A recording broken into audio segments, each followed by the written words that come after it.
መልካም ቆይታ። ፕሮግራማችን ጀምሯል። ከዚህ ሰዓት ጀምሮ ብአዴን የተፈራው ቀን ደርሷል።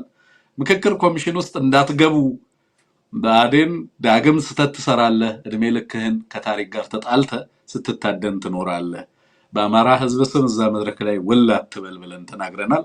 አሁን ቦይኮት አድርጉ እያለ ነው፣ እየተጣራ ነው፣ ከረፈደ ነው እየጮኸ ያለው። እንግዲህ ማን ይደርስለት እንደሆነ አላውቅም፣ ግን ደግሞ ጩኸቱን እየሰማን እንዳለን እየተመለከትን ያለ ነው። ኦህዴድ አድፍጦ ለመስራት ከፍተኛ ርብርብ እያደረገ ነው ያለው፣ በተለይ በአዲስ አበባ ጉዳይ ላይ። በነገራችን ላይ ኦህዴድ ከባድ ቅርቃር ውስጥ ገብቷል። ይህንን ናሽናል ዲያሎግ በማካሄድ ማድረግም ከባድ ሁኔታ ውስጥ ከቶታል፣ አለማድረግም ከባድ ሁኔታ ውስጥ ከቶታል። እጅግ ፈታኝ ሁኔታ ውስጥ ከባድ አጣብቂኝ ውስጥ ያለ መሆኑን በትክክል ወይ ብልጽግና ይፈርሳል ወይ ደግሞ ኦህዴድ ይፈርሳል። እንደዚህ አይነት ሁኔታ ውስጥ እንደዚህ አይነት የታሪክ ግንትን ውስጥ ገብቷል ኦህዴድ። በምን እና እንዴት እንደሆነ በኋላ ላይ እናስረዳችኋለን። የብአዴንንም ጩኸት እናመጣለን። ሲዳማን በተመለከተ አስገራሚ ነገር እየሰማን ያለ ነው። ሲዳማ በታሪኩ አይቶት የማያውቀው ከባድ ፈተና ውስጥ ገብቷል። ኦህዴድ እና እንግዲህ ይሄ ኦህዴድ ልሂቅ በከፍተኛ ደረጃ ሲዳማ ላይ አደጋ ደቅኗል። መፈናቀል ብቻ አይደለም፣ ስኩዊዝድ መሆን ብቻ አይደለም፣ በዚህም የመከበብ አይደለም። በጣም በርካታ ችግሮች አጋጥመውታል ሲዳማ። ልሂቃኖቹ ፍርድ ቤት እየተፈረደባቸው እየታሰሩ ነው ያሉት። ምንድነው ሲዳማን እየገጠመ ያለው? ቀጣዩ አማራ ነው ወይ ሲዳማ የሚለውን ነገር ዛሬ ክሪቲካሊ ኩዌስችን እናደርጋለን። አቶ ቀጀላ መርዳሳ ከህዋት ጋር ያላቸውን ጠላትነት ወጥተው ተናግረዋል። ከህዋት ጋር ያላቸው ጠላትነት የሚጀምረው ከሱዳን ጀምሮ ከበረሃ ጀምሮ እንደሆነ በስፋት አስረድተዋል። በኋላ ላይ እንግዲህ የነበሩ ከህዋት ጋር የተደረጉ ጦርነቶችን በዛ ደረጃ የኦሮሞ ልሂቃን ከፍተኛ ርብርብ ያደርጉበት የነበረውን ምክንያት በአንድም በሌላ መንገድ የተረዳሁበት ነው ያ ቃለ መጠይቅ። ከህዋት ውጪ እና ከህዋት ጋር የሚስተካከል ታሪካዊ ጠላት ለኦሮሞ ህዝብ የለውም የሚል ነገር አንስተዋል። ኦሮሞን ኤክስተርሚኔት የማድረግ ፍላጎት አለ ህዋት የሚል እጅግ አደገኛ ቃል ሲጠቀሙም ሰምቻለሁ። እሱንም ዛሬ እናሰማችኋለን። ቃለ መጠይቁን ወደ እናንተ አደርሳለሁ። መሬት ላይ ያለው ዲፕሎማሲው፣ ቀጠናው ላይ ያለው እያንዳንዱ ነገር ምን እንዴት እየሆነ ነው የሚለውን እየተመለከትን ያለ ነው። የአማራ ኃይል ደግሞ ከፍተኛ ኃይል እያስመረቀ ነው ያለው። ትናንትና አንድ ክፍለ ጦር ብቻ ያስመረቀውን ኃይል ትናንት ተመልክታችሁታል። ዛሬም ሌሎች ምርቃቶች ነበሩ። ሰሞኑንም በርካታ ምርቃቶች ይኖራሉ። መጠነ ሰፊ የኃይል ዝግጅት ብቻ አይደለም፣ ወታደራዊና ታክቲካዊ እንቅስቃሴዎች በከፍተኛ ደረጃ እየተደረጉ እንዳሉ እየተመለከትን ያለ ነው። ከኩርሙክ ጀምሮ አጠቃላይ አማራንና ትግራይን ይዞ በኢትዮጵያ ውስጥ ምን እየሆነ ነው የሚለውን ነገር በዚህ ፕሮግራማችን ነግራችኋለን። እስከ ፍጻሜያችን ድረስ አብራችሁ እንድትቆዩ በአክብሮት ጋብዛለሁ። ይሄ ፕሮግራም እንደተባለው ያው ኤቢሲ በጣም ተደራሽነቱ እንዲቀንስ ሆኗል። እንደምታውቁት በጣም በርካታ ሺህ ሰው የሚመለከተው ፕሮግራም ነበር የነበረው። አሁን ምን ያህል ሰው እንደሚያየን አናውቅም። የሚሰጠንን ዳታ ብቻ ነው እያየን ያለ ነው። ፕሮግራሙ ለስንት ሰው እንደሚደርስ አናውቅም። እውነት ለመናገር ተጽዕኖዎቹ ከየት እንደሚመጡ ይገባናል። በጣም የምናደርገው ትግል ቀላል አይደለም። ስለዚህ በምን አይነት መንገድ በአንድም በሌላ መንገድ ተጽዕኖዎች እንዳሉ በተፈቀደችልን ዊንዶው ግን ህዝባችን ጋር መድረስ አለብን እና እሷን ኦፖርቹኒቲ ያለምንም ማቅማማት እንጠቀምበታለን። ስለዚህ የእናንተን ትብብር ይፈልጋል። ላይክ ማድረግ፣ ኮመንት ማድረግ፣ ፕሮግራሙን ፕሮሞት ማድረግ። ለምሳሌ ስቲከር ስትገዙ ትልቁ የሚያግዘን ከምናገኘው ሳንቲም ይልቅ እና ፕሮግራሙን ከምትደግፉበት ፋይናንሻሊ ከምትደግፉበት ይልቅ ፕሮግራሙ ፕሮሞት ለማድረግ የሚጠቅመው እንትን ቀላል አይደለም ማለት ነው። ስቲከር በተገዛ ቁጥር ፕሮግራሙን ፕሮሞት ያደርገዋል ለማለት ነው እና በእነዚህ መንገዶች ፕሮግራሙን አግዙ ለማለት ነው። መልካም ቆይታ ይሆንላችሁ። ወንድማችንን አንሙትን እጋብዛለሁ። ወደ መድረክ አንሙት ይመጣል። ወንድማችን አንሙት እንዴት አለ? እንኳን ደህና መጣ።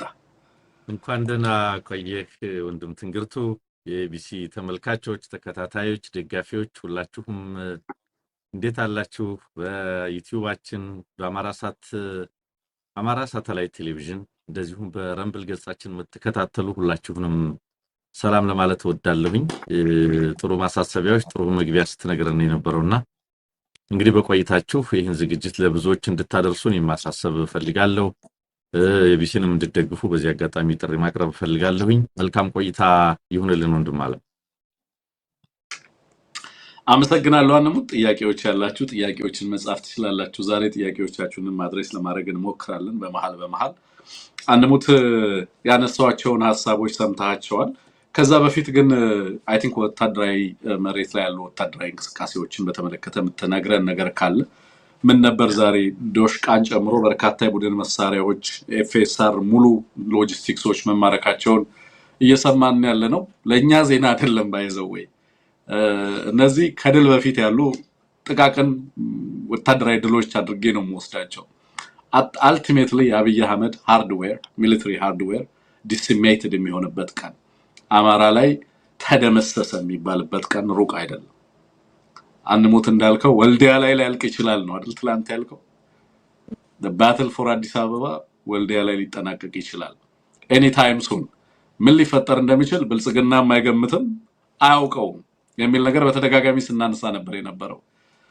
እንደዛ አይነት ነገር ስለሚመጣ አሁን ኤፍኤስአር ሙሉ እንደዚህ አይነት እንትን ተማረከ፣ እንደ ዶሽቃ ተማረከ ምናምን አየር መቃወሚያ ተማረከ ሲባል ብዙ እንትን ጀነራል ተያዘ ዜና መሆን አቁሟል። በነገራችን ላይ አንድ የትግርኛ ዘፈን ነበር ታስታውሳለህ? አንሙት በትግል ጊዜ ህወሓት ኮሎኔል ማራኪ የሚል አንድ ዘፈን ነበር።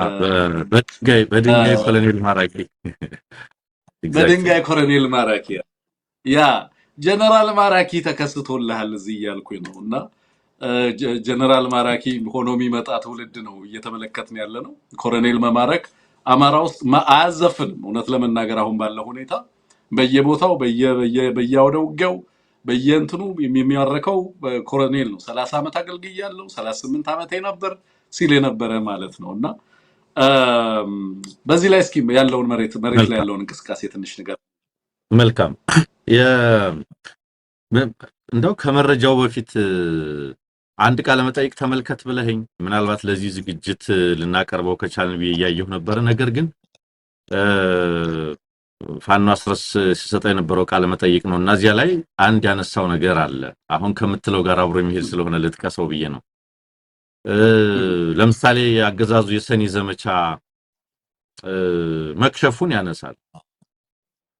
ጮቄ ተራራን፣ ጉና ተራራን፣ አምባሰል ተራራን በቃ ፋኖን ከተራራ ወደ ገደል አወርዳለሁ የሚለው ያገዛዙ ዘመቻ እንዴት መላ እንደቀረ ይዘረዝራል። እንዳውም ያገዛዙ ጀነራሎች ትልቅ ድል በቃ የጽንፈኛውን ኃይል ከጥቅም ውጭ አድርገናል የሚል ሪፖርት ያቀረቡ እንደሆነ በመጥቀስ ነው ሲያወሩ የነበረው በቃለ መጠይቁና ያ ኦፕሬሽን አልተሳካም። እንዲያሉ ዘመቻዎች ያላደረገበት ጊዜ የለም አገዛዙ። ነገር ግን አልተሳካም።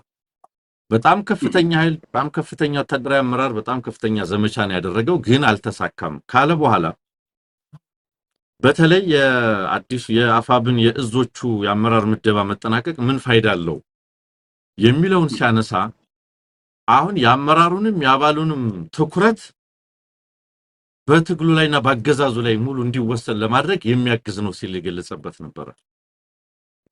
አመራሩም እስቲ የእዝ አመራርን ምድብ ስራ አስፈጻሚ ማን ይሁን፣ ገሌ እንዴት ይውጣ፣ ገሌ እንዴት ይውረድ በሚል ጉዳይ አባሉንም እንደዚሁ በተለያዩ የውስጥ አጀንዳዎች እና በሚፈበረኩ ወሬዎች ተጠምዶ እንዲቆይ ለማድረግ የሚደረጉ አካሄዶች እነዚህ ሁሉ ቀርተው አሁን ድርጅቱ በወሰነው ውሳኔ መሰረት ማዕከላዊነቱን ጠብቆ ሙሉ ትኩረቱን ትግሉ ላይ እንዲያደርግ የሚያግዝ ነው በሚል ሲገልጸው ነበር። እኔ አሁን ከዚህ በኋላ እንደውም ማስረስ በግልጽ ያስቀመጠው መዳኘት ያለብን መገምገም ያለብን ከዚህ በኋላ ነው ሲል ነበር። ፋኖ አሁን ጀጅ መደረግ ያለበት ከዚህ በኋላ ነው። እስከዛሬ የሄድንበት መንገድ በብዙ ፈተና ውስጥ ነው። እስከዛሬ ወጣኔ ወረድነው በብዙ መንገድ ነው። አሁን ድርጅት መስርተናል። አሁን እዛችንን አዋቅረናል፣ አስተካክለናል። ከዚህ በኋላ በመንሰራው ስራ ነው መገምገም ያለብን መገመት ያለብን። ከዚህ ቀደምማ በብዙ ችግር ውስጥ ነበርን፣ በብዙ ሁኔታ ውስጥ ነው የነበርነው በሚል ያሉትን ነገሮች በስፋት ሲያነሳ ነው የነበረው። አሁን የምትሰማቸው ወታደራዊ ክንውኖች በፋኖ በኩል ያንን የሚያሳዩ ናቸው። ዛሬ ማህበራዊ ሚዲያ ላይ በስፋት ሲሰራጭ የነበረ የፋኖ የምርቃት ፎቶግራፍ ነበር። ይሄ እንግዲህ ድሮ የሀገር መከላከያ ሰራዊት ሲባል የሚያሳየው የምርቃት መርሃ ግብር ነው የነበረው። ዩኒፎርምድ የሆነ ስርዓት ያለው ኦርጋናይዝድ የሆነ 500 600 በላይ ኮማንዶ ኃይል በአንድ ክፍለ ጦር ብቻ ሲመረቅ ትመለከታለህ። በዚያው ልክ ስልጠናዎች በየአካባቢው ያሉ በክፍለ ጦር ደረጃ ነው።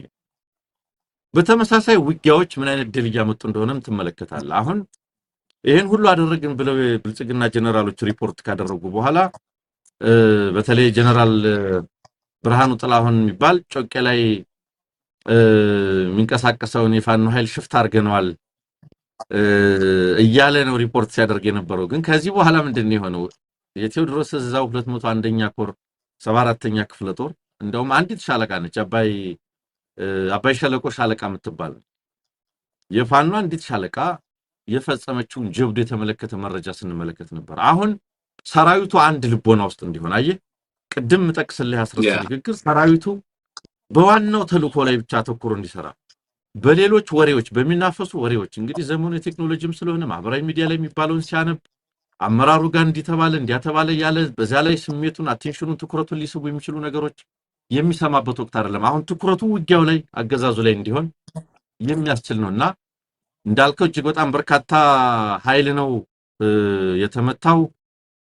በአንዲት ሻለቃ ነው እንግዲህ ከ61 በላይ አድማ ብተና ኃይል አዛዣቸውን ጨምሮ 8 ፖሊሶች ያህል ከ50 አለቃ እንደዚህ የአዛዦችን ጨምሮ በቡድን መሳሪያ ደረጃ ዲሽቃዎች፣ ብሬኖች፣ ክላሽ፣ መገናኛ ሬዲዮ በጣም በርከት ያለ ሎጂስቲክስ እንደጠቀስከው ኤፍኤስአር ሙሉ ሎጂስቲክስ የጫነ ተሽከርካሪ እንግዲህ ባለፈው ሳምንት በነበረ መንገድ ዘግቶ ብልጽግና ሶስት የፋኖ መኪኖችን መንገድ ላይ አግኝቶ የፋኖ ሎጂስቲክስ ከጥቅም ውጭ አደረኩት እያለ ሪፖርት አድርጎ ነበር መከላከያ። 3 የፋኖ መኪና መንገድ ስለዘጋ መንቀሳቀስ ስላልቻሉ 3 መኪና ያውም ባለፈው ሳምንት ካገዛዙ የተቀሙ መኪኖች ናቸው።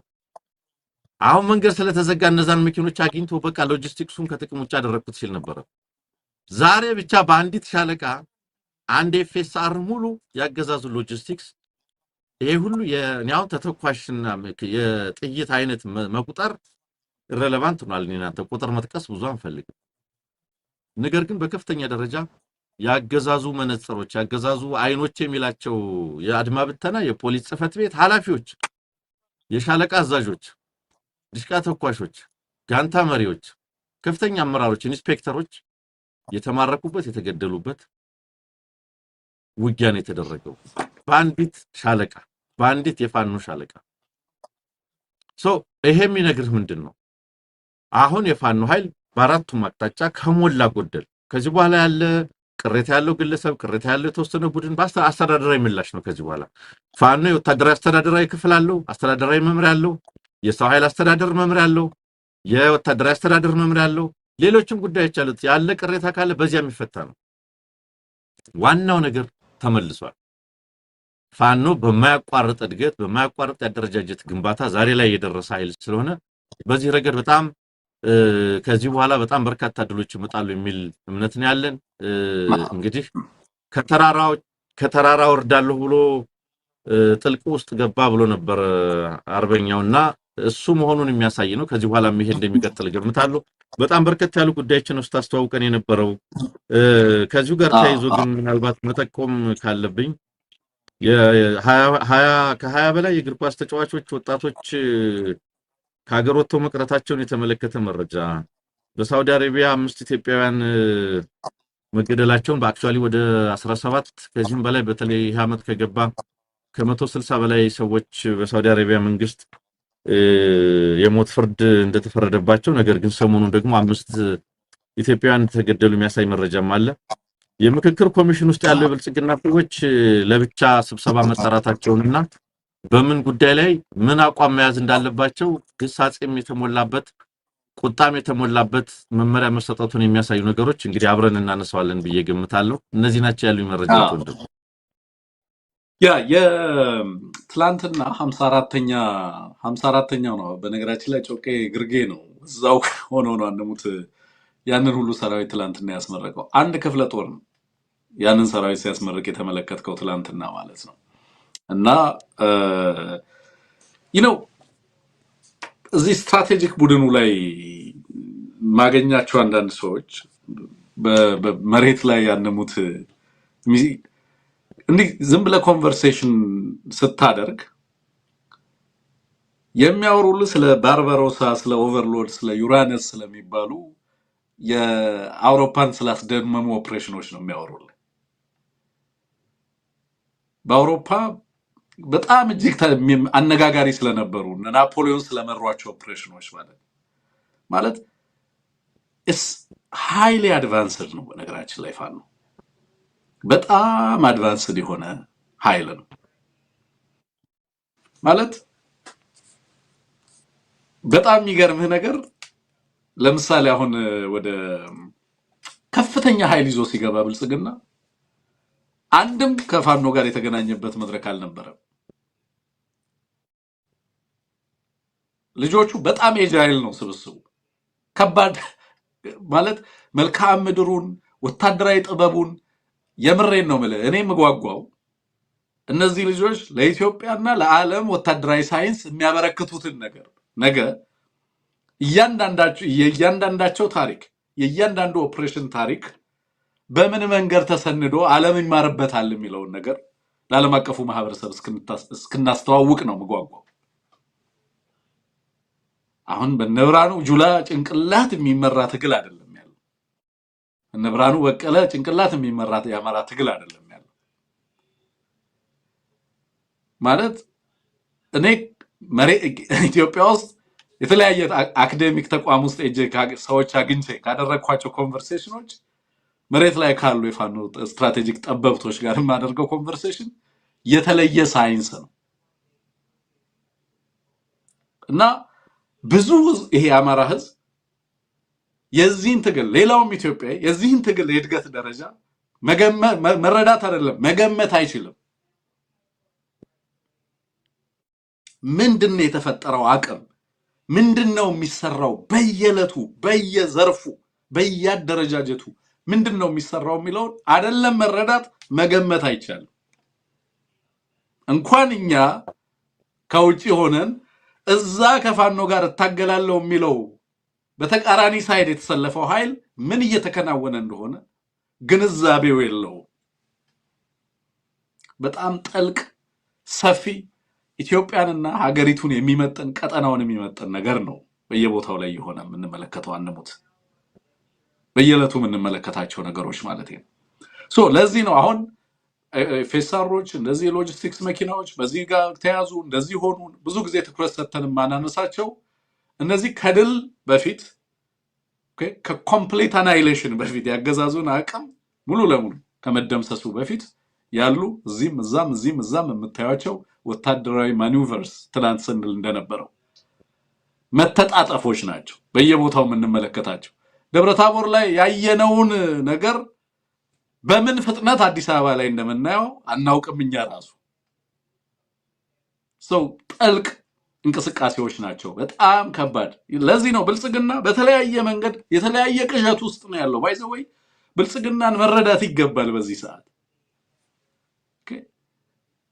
ትላንትና ቴድን እያወራሁት ነበር። አንሙት የዚህ ፌክ በትሪፕል ኤ ስም የተለጠፉትን ወረቀቶች እያነሳውለት ነበር። በስማችሁ ለምሳሌ ትሪፕል ኤ ሁሉ ጊዜ ፌስቡክም አካውንት አለው፣ ትዊተር ላይም አክቲቭ ነው።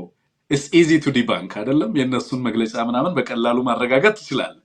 ግን ለምንድን ነው አገዛዙ ይሄንን የሚያደርገው? በእናንተ ስም እንደዛ አይነት የተወላገደ ነገር አምጥቶ ትሪፕል ኤ መግለጫ አወጣ እያለ ይሄንን ማድረግ ለምን ፈለገ ምናምን ስለው ያለበት ሁኔታ ያለበት ፕሬሸር እዚህ በስቴት ዲፓርትመንት አጓን በተመለከተ ሂሪንግ ነበር አንሙት። በዛ መድረክ ላይ ብልጽግና አልተገኘም። እንግዲህ ምን ያህል ክሪቲካል እንደሆነ አጓ ታውቃለህ። ግን እዛ ቦታ ለዛ መድረክ ላይ የተገኘው ትሪፕል ኤ ብቻ ነበር የነበረው። ኢንቨስትመንት ኢትዮጵያ ተተኮሰች፣ አደገች፣ እዚህ ደረሰች ሲል የሚውለው ግን አገዛዝ እዛ ጋር ለመገኘት እንኳን እድል አልነበረውም። ሼሙን መከናነብ ስለማይችል ደፍሮ በተለያየ ቦታ ላይ መንቀሳቀስ የማይችልበት ሁኔታ እንደተፈጠረ በሁሉም ቦታ ላይ የምትመለከተው ነገር ነው ብዬ ለማንሳት ነው አንሙት። እና ከዚህ አንፃር ምናልባት እድገቱ እሺ አንሙት እንዳላቋረጥ ሶሪ በጣም ጥሩ ነገር ስላነሳህ ነው። እኔ አንዳንድ ጊዜ ወንድሞቻችንን በተገቢው መንገድ መረዳት አለብን ብዬ አስባለሁ። ቆንጆቹ ተወልደዋል ሲባል ምን ማለት ነው? አንዳንድ ሰው ዝም ብሎ ፋኖ ውስጥ ያለው አገዛዙ እንደሚለው የሆነ ሽፍታ ዘራፊ ምናምን የሚል በጣም አሳናሽ ለማሳነስ ስለሚሞክር ምን አይነት ሰዎች ናቸው የሚለውን ነገር ለመረዳት ብዙ ሰዎች የተቸገሩ ይመስለኛል። አንዳንድ ጊዜ እንዳላዋቂ እንወቅላችሁ ተብሎ የሚሰጠው ማስተያየት እውነት እነዚህ ሰዎች ፋኖ ውስጥ ያለውን ኃይል ያውቁታል እንዴ እላለሁ። እኔ እናንተ ዘ ቤስት ማይንድስ ዛን ያሉት የአማራ ምርጥ ጭንቅላቶች ፋኖ ውስጥ አሉ ስንል በትክክል ያውቋቸዋል ወይ እነማን እንዳሉ ምን አይነት ሰዎች እንዳሉ ይኸውልህ በደንብ ፖለቲካ መረዳት መተንተን የሚችሉ ባለፉት 3 አመታት ወታደራዊ ኦፕሬሽን ተግባርን ስትራቴጂን ስልትን በወጉ የተገነዘቡ ህዝባቸውን ማሳመን የቻሉ የ25 የ26 የ27 አመት አዋጊዎች የሚፈጥሩትን የውጊያ ስልት ባለፈው ታስታውሳለህ ስናን በተደረገው ውጊያ ውስጥ አስገባናቸው እያሉ ሲያወሩ ነበር አይደል? ዝም ብሎ ተኩሶ የሚፈረጥጥ ወጣት አድርገው የሚገምቷል። አስልተው ፕላን አውጥተው ማፕ ሰርተው የሚዋጉ ምርጥ ጭንቅላቶች ናቸው ያሉት። በጣም በርካታ መሐንዲሶች እኮ እዛ ናቸው። በጣም በርካታ ሐኪሞች እዛ ናቸው ያሉት። ዶክተሮች ፒኤችዲስ እዛ እኮ አሉ። በርካታ ኮሎኔሎች፣ መቶ አለቃዎች፣ ሻለቆች፣ 50 አለቆች ፋኖ ውስጥ እኮ አሉ። ጀነራሎችም አሉ ፎርዛት ማለት የአማራ ክልል ምክትል ጤና ቢሮ ኃላፊ እኮ ዶክተር ክንዱ ጋሽ እኮ እዛ ነው ያለው። የአማራ ክልል ምክትል ሚሊሻ ጽፈት ቤት ኃላፊ እኮ ተፈሪ ካሳሁን እኮ አሁን የቴዎድሮስ ሰብሳቢ እኮ ነው። በስልጣንም ከሆነ ማለት ነው። እነ ኢንጂነር ማንችሎት ስንቶቹ ኢንጂነሮች እነ ኢንጂነር ዳሞት ሌሎችም በየአቅጣጫው በአራቱም አቅጣጫ እንደው ስም መጥራቱን ላቆመው በጣም በርካቶች በአራቱም አቅጣጫ በአካዳሚክ ኤክስፒሪየንሳቸው ከፍተኛ አቅም ያላቸው ሁኔታዎችን የማንበብ የመተንተን አቅም ያላቸው በተለያየ ሙያ ውስጥ ራሳቸውንም ኑራቸውንም አሸንፈው መኖርና መምራት የሚችሉ ወጣቶች ፋኖ ውስጥ ገብተዋል። ስለዚህ ፋኖ ሲባል የሆነ አይነት ተኩሶ የሚሮጥ የሆነ የሚፈረጥጥ የሆነ ወጣት አይደለም። ዘ ቤስት ማይንድስ ቆንጆቹ ናቸው እዛ ያሉት። የአማራ ምርጥ ጭንቅላቶች እዛ ነው ያሉት። ለዚህ ነው ይሄ ትግል መሪዎች እየፈጠረ ነው። ይሄ ትግል ወታደራዊ መሪዎች፣ ፖለቲካዊ መሪዎች፣ ማህበራዊ መሪዎች፣ የህዝብ አስተዳደር መሪዎች እየፈጠረ ነው ያለው። ይሄንን በተግባር ዛሬ እየኖሩት ያሉ ወጣቶች የተሰበሰቡበት ከወታደራዊ ልምድ አኳያ ብንነሳ ይኸውልህ እስከዛሬ ከነበሩ ኢትዮጵያ ውስጥ እስከዛሬ ከነበሩ የሽምቅ ትግሎች ታሪኮች ውስጥ የፋኖ ትግል በምን ይለያል ካልከኝ ከፍተኛውን አካዳሚያዊ አቅም ያላቸው ልጆች የተሳተፉበት ወይም እየተሳተፉበት ያለ ነው። የመጀመሪያ ዲግሪ፣ ሁለተኛ ዲግሪ፣ ሶስተኛ ዲግሪ ያላቸው ሰዎች መሐንዲሶች፣ ሎየሮች፣ ዶክተሮች ያሉበት ነው። በትምህርት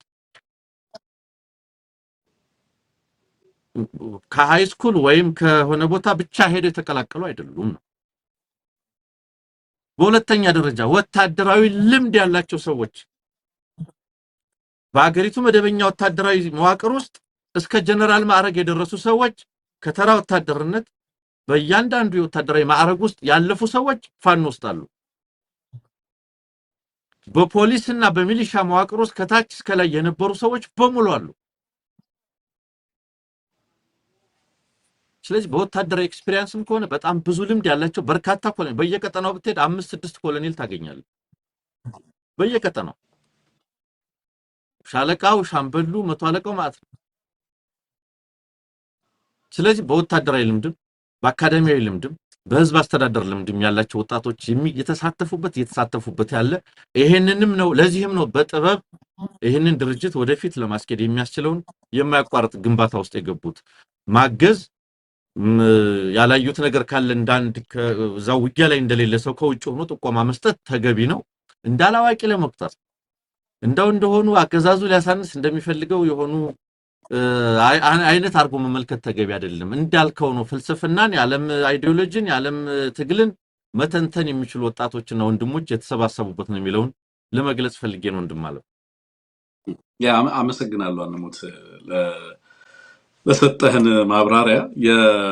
ይሄንን ካልን በኋላ በሁለት ነገሮችን እናንሳ። አንደኛው ከዚህ ከምክክር ኮሚሽኑ ጋር ተያይዞ አንሙት እንግዲህ ሌሎች አጀንዳዎች በጣም በርካታ አጀንዳዎች በማህበራዊ ሚዲያው በተለያየ መንገድ እንዲራገቡ አገዛዙ ይፈልጋል። ግን ልዩ ትኩረታችን እንዲሆኑ ምንፈልጋቸው ጉዳዮች አሉ። አንደኛው እንግዲህ አሁን ውስጥ በዚህ ሂደት ውስጥ ለመሳተፍ የሄዱ ግለሰቦች አንሙት ከባድ አጣብቂኝ ውስጥ እንደገቡ እየሰማን ያለ ነው። ሂደቱን ራሱ ኦህዴድ ሃይጃክ አድርጎታል። የዚህ የምክክር ኮሚሽን ተብሎ የሚነሳውን ሂደት ከመጀመሪያም ጀምሮ ሪጀክት ያደረግነው ነው እኛ። ግን ደግሞ አጠቃላይ እዛ ውስጥም ይሄ ሂደት በእርግጥም የሆነ ነገር ጠብ የሚል ነገር ይኖረዋል ብለው ተስፋ ሲያደርጉ የነበሩ በዚህ አገዛዝ ስር ለመጠለላቸው ምክንያት ሲያደርጉ የነበረው እየመጣ ያለውን ምክክር ለኢትዮጵያውያን ሁሉ ችግር ፈቺ እኮ የሚመጣው ምክክር ነው። የሀገሪቱ እኮ ቀውስ በሚመጣው ምክክር ሊፈታ ነው። እስካሁን እኮ ሰላም ያጣ ነው ይሄ ምክክር ስለዘገየ ነው። ምክክሩ ሲመጣ በቃ ሁሉ ነገር ይፈታል ማለት ነው። የሀገሪቱ ቀውስ ከትናንት የተወረሰ ቀውስ ነው። ከ60ዎቹ ጀምሮ ተማሪዎችና የተማሪዎች ንቅናቄ ያልመለሳቸውን አድሬስ ያላረጋቸውን የሀገሪቱ መሰረታዊ ጥያቄዎች አሁን አድሬስ የምናደርግበት ትክክለኛው ጊዜ የታሪክ ጊዜ ታሪክ የፈቀደው ጊዜ መጥቶልናል። መከራዎች ሁሉ ከትናንት የተወረሱ ናቸው። እነሱም ምላሽ ያገኛሉ እያሉ የባንዲራ ጉዳይ እልባት ያገኛል። የሀገር ጉዳይ እልባት ያገኛል። የብሔር ፌዴራሊዝም እሱም እልባት ያገኛል። ይሄም እልባት ያገኛል። እያንዳንዱን ነገር በዚህ ሂደትና በዚህ ሂደት የሚፈታ አድርገው ሲደሰኩሩና ለዚህ አገዛዝ ድጋፍ ሲያደርጉ የነበሩ ሁሉ አሁን ከውስጡ ነው ሂደቱ ከነሱ ቁጥጥር ውጪ እንደሆነ ሪያላይዝ ያደረጉበት። በአዴንም ያ የፈራው ቀን እየመጣ እንዳለ እየተመለከትን ያለ ነው። ኦህዴዶችም በራሳቸው በዚህ ምክክር ኮሚሽን ውስጥ የገቡበትን ቅርቃርም እየተመለከትን ነው። ሂደቱን ሃይጃክ ካደረገው ኦህዴድ ውጤቱም የሆነው የብልጽግና መፍረስ ነው። ከፍተኛ የሆነ መፋጠጥ በተለይ በኦሮሞና በሶማሌ ልሂቃን መካከል በደንብ የተደራጀ ጠንካራ ተቀናቃኝ ሆኖ የቀረበው በነገራችን ላይ ከሶማሌ ክልል የመጣው ልሂቅ ነው። አንሙት አሁን ባለኝ መረጃ መሰረት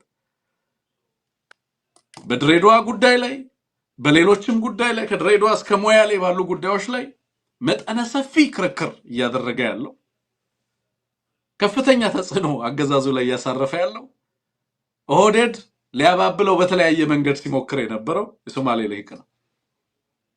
ሌሎቹ በጣም ባልተደራጀ መንገድ በተበታተነ መንገድ ውስጣቸውም የጋራ አቋም በሌለው መንገድ እዛ መድረክ ላይ ተገኝተው ምንም ነገር ማድረግ የማይችሉበት ደረጃ ላይ እንደሆኑ ራሳቸውንም አቅማቸውንም ያረጋገጡበት ጊዜ እንደሆነ ተመልክተናል። አሁን ከዛ ውስጥ ሆነው መልእክትም ይልኳሉ፣ ለኤቢሲም ጭምር ለሚዲያዎችም ይልኳሉ።